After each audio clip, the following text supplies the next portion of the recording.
Dimples here, and today we're going to be warming up Caverna, a worker placement game with a 24-page rulebook and an additional 8-page appendix. But before you delve into that rulebook or head to your friend's house for an in-person teach, why not stick around for some real game visuals which will help you better understand those concepts you'll soon be hearing all about. I think it's time for a 5-minute warm-up. Let's go. So let's start with what you'll be aiming for. In Caverna, you win if you finish the game with the most amount of points. The rulebook, or your helpful friend, will cover all of the setup, so let's just worry about the most important thing, what you will actually be doing on each of your turns. During your turn, you will take one worker, and in Caverna these are known as dwarfs, and you'll place them on an available action space, immediately completing those actions. That's your turn. When play comes back to you, you will take another dwarf from your cave and place them on an available action space, though this time there will be fewer spaces to choose from, and that's because you cannot boldly go where another dwarf has gone before. If it's ever your turn and you have no dwarfs left in your cave, then you pass. And once everybody has passed, the round will end and you'll all bring your dwarfs back into the cave. At the end of the round, you may need to feed your dwarfs, harvest your crops and breed your animals, but none of that's going to happen until round 3. So don't worry about that just yet. So what kind of actions can you actually do on your turn? Well, we're just going to cover the 7 most important ones, and the rest you can discover as you go along. Firstly, you can collect resources. On these spaces, you can collect ore, rubies, food, stone, and wood. Secondly, you can place tiles on your home board. Now, if you go to these spaces, you can pick up twin tiles for either the cave or the forest.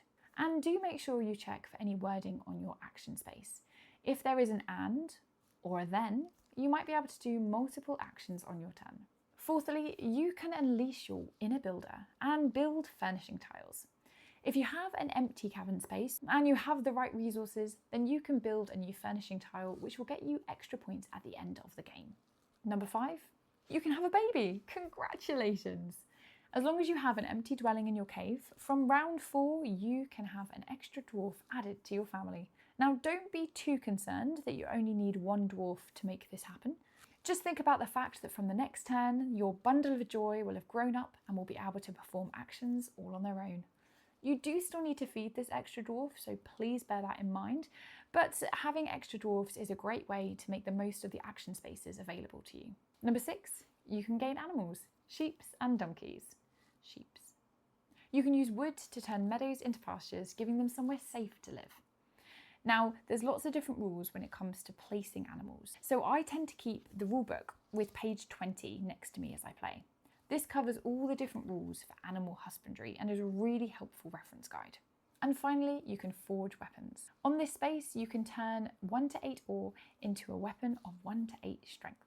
The more ore you use, the stronger the weapon. So make sure that you have at least 1 ore in your inventory before undertaking this action. But why, you ask? Well, if you forge a weapon, you can then go on an expedition. And this is my favourite mechanic in the game. There are only 2 steps to this. First, look at the expedition space. If it has a 1, 2, 3 or 4, then you're going to be able to bring back 1, 2, 3 or 4 pieces of loot. Then check out the weapon strength of your dwarf. You can bring back different pieces of loot up to the level that your weapon is. And that's it. Once you've added your bounty to your inventory, your courageous adventurer can upgrade their weapon by 1. So we now know what a turn looks like. We know how the expeditions work, but how do we gain points and how do we lose them?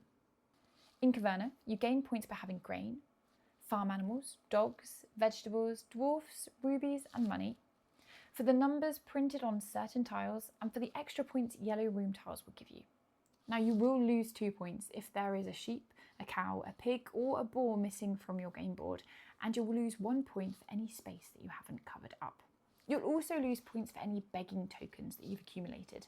However, if you've made sure that you've fed your dwarfs every turn, this won't be a problem for you. And finally, my top tips. Make sure that you have 4 food ready for the end of round 3 and an extra 3 food ready for the end of round 4.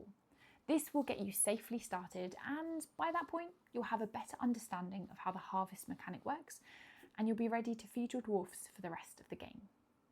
If you feel this video helped you better understand this wonderful worker placement game, then why not consider dropping a like?